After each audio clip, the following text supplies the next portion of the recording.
Hello નમસ્કાર અનસલિડ ફૂડ્સના કિચનમાં ફરી એકવાર તમારું સ્વાગત છે. અને ફ્રેન્ડ્સ, આજે આપણે બાળકોનો ફેવરિટ સ્ટ્રોબેરી જામ બનાવી રહ્યા છીએ. આ હોમમેડ જામ બનાવવો ખૂબ જ સહેલો છે અને માર્કેટમાં જે જામ મળે છે તેની કમ્પેરમાં તેની ક્વોલિટી પણ ખૂબ સારી બને છે.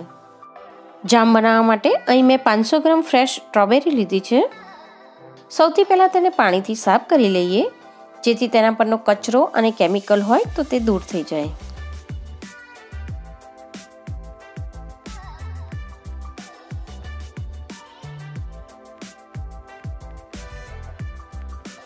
હવે પાણીને આપણે ડ્રેઇન કરી દઈએ અને સ્ટ્રોબેરીના ડીટા કાઢીને તેના ટુકડા કરી લઈએ. ઘણીવાર એવું બને છે કે ઉપરથી સારી દેખાતી સ્ટ્રોબેરી અંદરથી સડેલી હોય છે, ક્યારેક તેમાં ઈયળ પણ પડે છે. તો આ રીતે જો કાપી લઈશું તો સ્ટ્રોબેરી સારી છે તે ચેક પણ થઈ જશે. તો આ રીતે બધી સ્ટ્રોબેરીના ડીટા કાઢીને આપણે તેના ટુકડા કરી લઈએ.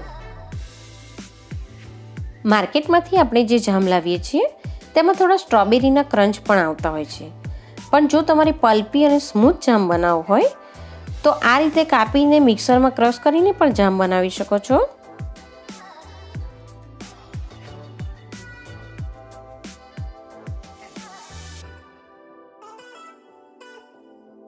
તો મેં બધી સ્ટ્રોબેરી કાપીને તૈયાર કરી લીધી છે. હવે આપણે તેનું જામ બનાવી લઈએ. જામ બનાવવા માટે અહીં મેં નોનસ્ટિક કઢાઈનો ઉપયોગ કર્યો છે. તમે કોઈ પણ જાડા તળિયાવાળા વાસણમાં જામ બનાવી શકો છો. ગેસની ફ્લેમને મીડિયમ રાખીને બધી સ્ટ્રોબેરીને આપણે કઢાઈમાં લઈ લઈએ.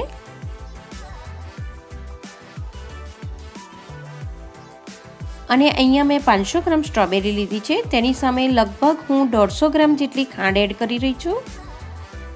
તમારે એ રેશિયો યાદ રાખવાનું કે જેટલી સ્ટ્રોબેરી હોય એનાથી 3/4 ભાગની ખાંડ લઈ લેવાની. માર્કેટમાં જે જામ મળે છે તેમાં ખાંડનું પ્રમાણ વધારે હોય છે અને આમ પણ બાળકોને કફ અને કૃમિના પ્રોબ્લેમ વધારે થતા હોય છે. તો આપણે જેટલી જરૂર હોય તેટલી જ ખાંડનો ઉપયોગ કરીશું. ઘરે જામ બનાવવાનો આ એક ફાયદો હોય છે. હવે સ્ટ્રોબેરીમાં ખાંડ મિક્સ કર્યા પછી ગેસને આપણે 5 મિનિટ માટે હાઈ ફ્લેમ પર કરી દઈશું.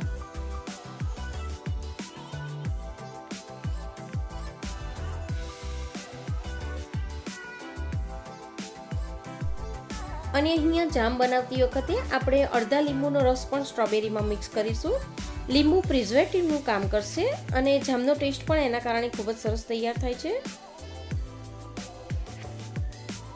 સરસ રીતે મિક્સ કરી લઈએ.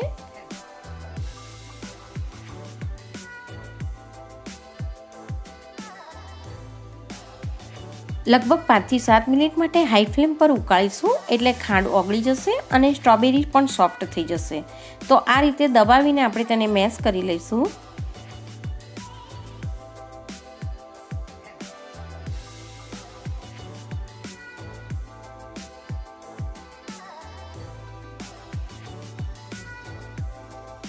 અહીં સ્ટ્રોબેરી થોડી સોફ્ટ થઈ જાય એટલે એક મેસરની મદદથી દબાવીને આ રીતે બધી સ્ટ્રોબેરીને આપણે તોડી નાખીશું, એટલે જામ એકદમ પલ્પી તૈયાર થશે. આ રીતે હલાવી દીધા પછી લગભગ 10 થી 15 મિનિટ માટે સ્ટ્રોબેરીને હવે આપણે મીડિયમ ફ્લેમ પર થવા દઈએ. આ જામ બનાવતી વખતે ખાસ એક વાતનું ધ્યાન રાખવાનું કે ખાંડનું પાણી જે બને તે બિલકુલ બાળી નાખવાનું છે.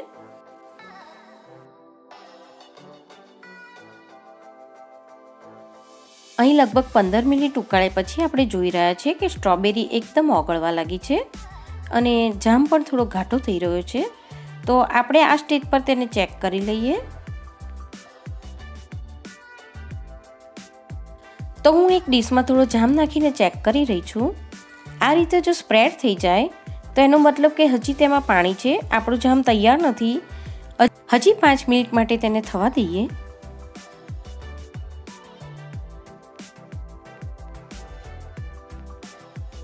5 મિનિટ પછી આપણે જોઈ રહ્યા છીએ કે જામ એકદમ થીક થઈ રહ્યો છે અને આ રીતે કઢાઈમાંથી છૂટો પડવા લાગે એવી તેની કન્સિસ્ટન્સી આવી જાય એટલે ફરી તેને આપણે એકવાર ચેક કરી લઈએ.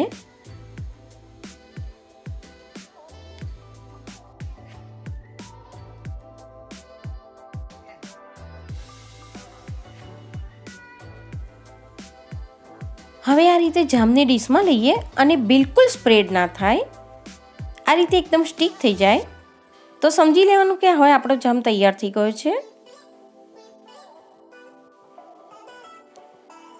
એકદમ પરફેક્ટ કન્સિસ્ટન્સીમાં આવી ગયો છે। તો ગેસને હવે આપણે બંધ કરી દઈએ અને જામને ઠંડો પડવા દઈએ।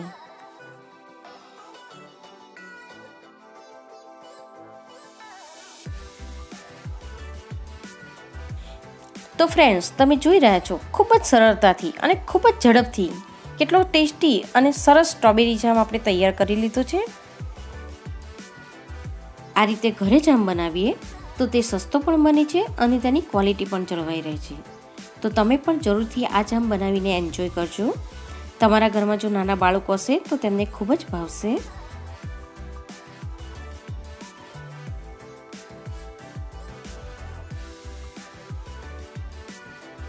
સ્ટ્રોબેરીની જ્યારે સિઝન ચાલતી હોય ત્યારે આ રીતે જામ બનાવીને તેને કાચની એરટાઇટ બોટલમાં પેક કરીને ફ્રીઝમાં રાખીને તમે 1 મહિના સુધી સ્ટોર કરી શકો છો।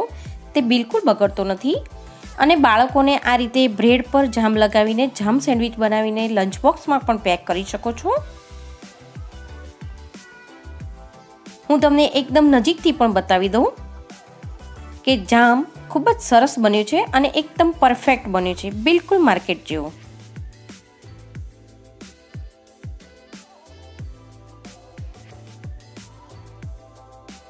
અને આ રીતે રોટલી પર લગાવીને તેના રોલ કરીને પણ બાળકોને ખાવા માટે તમે આપી શકો છો, તેમને ખૂબ જ મજા આવશે।